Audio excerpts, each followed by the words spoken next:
তখন ছিলেন জিয়াউর রহমান, এখন আছেন তারেক রহমান। চীনে গিয়ে বাংলাদেশের অন্য কোনো সরকার প্রধান তাদের মতো এতটা সম্মানিত হননি। জিয়াউর রহমানের মাধ্যমে পরাশক্তি চীনের সাথে বাংলাদেশের সম্পর্কটা শুরু হয়েছিল। এরপর খালেদা জিয়া তা টেনে নিয়েছিলেন। তারেক রহমান এসে সেই সম্পর্ক আরও মজবুত করতে আগ্রহ দেখিয়েছেন। আগ্রহ দেখিয়েছে চীনও। ভারতকে পাশ কাটিয়ে চীনের সঙ্গে কিভাবে বন্ধুত্ব জোরদার করা যায় সেটা নিয়ে বাংলাদেশে আলোচনা চলছে বহুদিন। তারেক রহমানের এই সফর সেই সম্ভাবনা আরও বাড়িয়ে দিল। বাংলাদেশের অর্থনৈতিক অগ্রগতিতে সবথেকে বড় অংশীদার দেশগুলোর মধ্যে চীন আছে উপরের দিকে। চীনের সাথে এই বোঝাপড়ার সম্পর্কটা তৈরি হয়েছিল বহু আগে। 1975 সালের পট পরিবর্তনের পর বাংলাদেশের পররাষ্ট্র নীতিতে একটি বড় ধরনের কৌশলগত পরিবর্তন আসে। সে পরিবর্তনের সময় বেইজিংয়ের সাথে সম্পর্ক উন্নয়ন ছিল সবচেয়ে তাৎপর্যপূর্ণ। 1976 সালের জানুয়ারি মাসে দুদেশের মধ্যে আনুষ্ঠানিক কূটনৈতিক সম্পর্ক স্থাপনের পর 1977 সালে জিয়াউর রহমান প্রধান সামরিক আইন প্রশাসক হিসেবে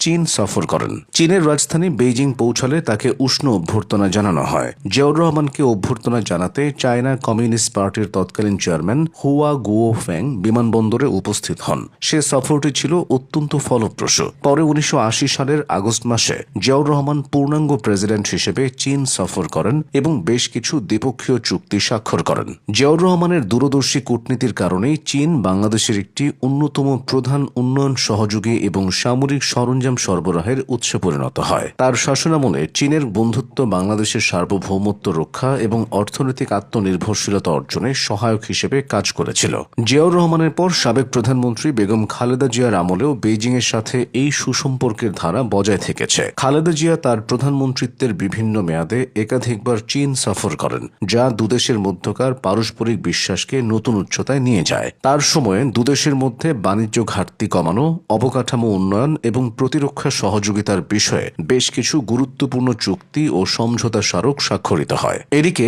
চীনও সবসময় বিএনপির সাথে সুসম্পর্ক বজায় রেখে চলতে চেষ্টা করেছে। এমনকি আওয়ামী লীগ আমলেও বিএনপির সাথে তাদের যোগাযোগ একেবারে বন্ধ হয়ে যায়নি। সে সময় ঢাকায় অবস্থিত চীনা দূতাবাস অসুস্থ বেগম খালেদা জিয়ার জন্মদিনে কিংবা বিভিন্ন সময়ে তার সুস্বাস্থ্য কামনা করে শুভেচ্ছা, ফুল ও উপহার পাঠিয়েছে। চীনের এই কূটনৈতিক সৌজন্যতার অনেকগুলো দিক আছে। এগুলো এটাই প্রমাণ করে যে বাংলাদেশে ক্ষমতার পরিবর্তন বা অভ্যন্তরীণ রাজনৈতিক সমীকরণ যাই হোক না কেন, বিএনপির সাথে ঐতিহাসিক ও রাজনৈতিক সম্পর্কের গুরুত্ব বেইজিংয়ের কাছে কখনো কমে যায়নি। একটি উন্নয়নশীল রাষ্ট্র হিসেবে বাংলাদেশের অবকাঠামোগত উন্নয়নে চীনের বিপুল বিনিয়োগ, সহজ শর্তে ঋণ এবং কারিগরি সহায়তা অপরিহার্য।